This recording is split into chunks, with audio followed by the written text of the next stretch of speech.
Good morning. It's my pleasure to be here in KPS-APSU Symposium. Today I'm going to present you the status of treatment for non-metastatic CRPC under title of Emerging Options for Non-Metastatic CRPC, Fitting Novel Agents to Current Paradigm.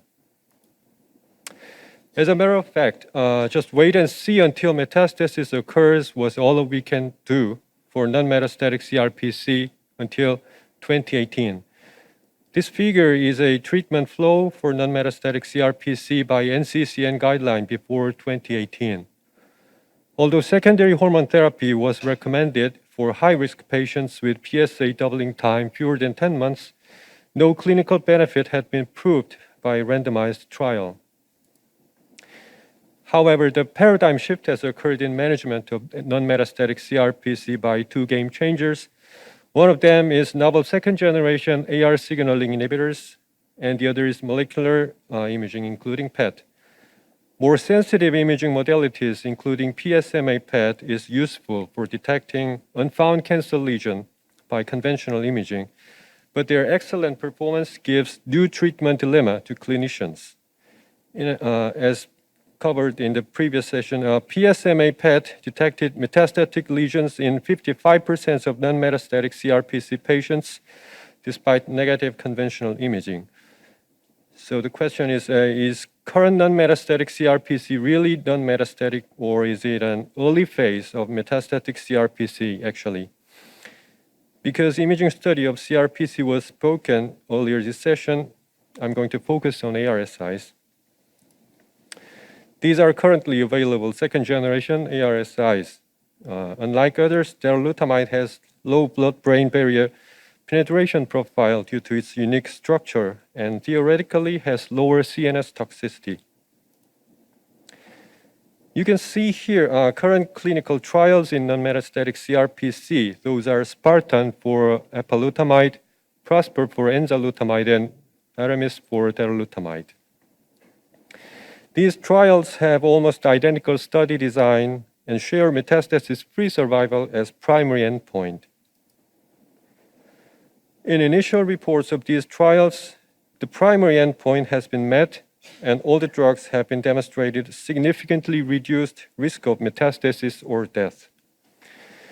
The metastasis-free survival was prolonged by around 2 years compared to placebo, while overall survival wasn't mature yet. Recently, their long-term results were published. In addition to prolonged metastasis-free survival, over 10 months of additional overall survival benefit was shown.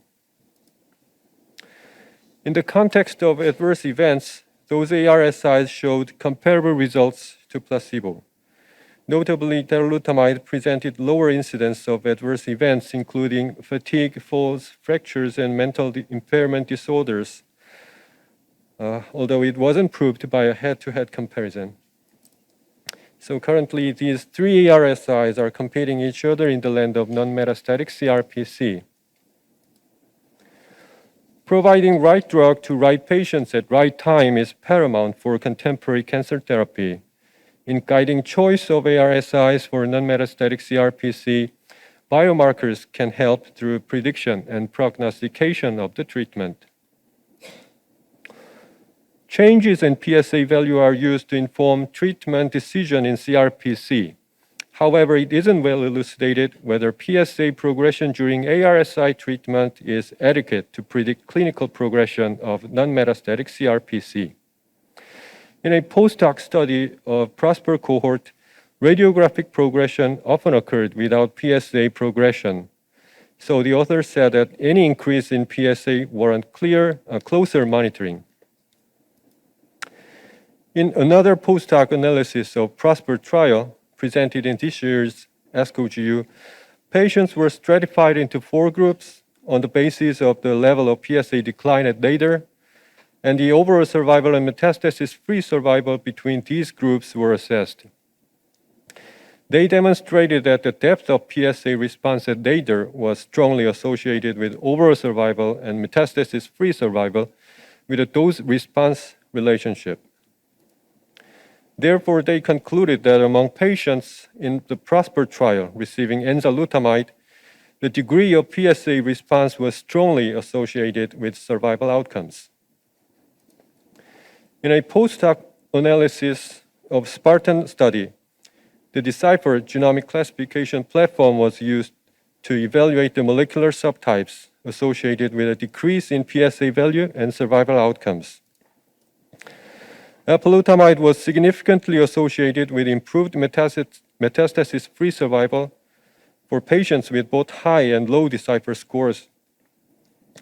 While patients with high Decipher score had worse metastasis-free survival when treated with ADT alone, the presence of apalutamide, the metastasis-free survival of patients with high and low Decipher score didn't significantly differ. Meanwhile, apalutamide was also significantly associated with improved metastasis-free survival for both basal and luminal subtypes. While apalutamide brought better metastasis-free survival in luminal subtype patients, treatment with ADT alone didn't make significant difference in survival between luminal and basal subtypes. This is the first study to identify biomarkers with potential prognostic value in non-metastatic CRPC setting. Here is another study which analyzed the Spartan population with molecular biomarkers. They described the transcriptomic characteristics of the extremes of response in this trial. Time to progression events were divided into quartiles, with long-term responders defined as no events until the fourth time quartile, whereas early progressors having events in the first quartile of time.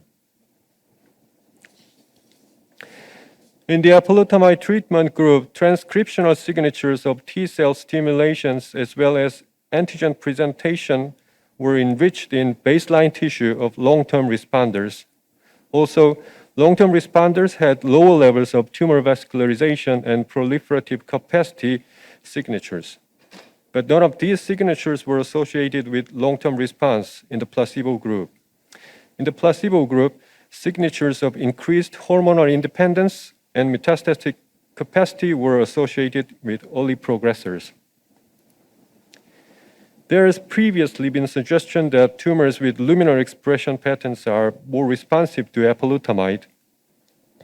Interestingly, basal tumors that have high expression of T-cell proliferation signatures have comparable response to apalutamide as luminal expression tumors.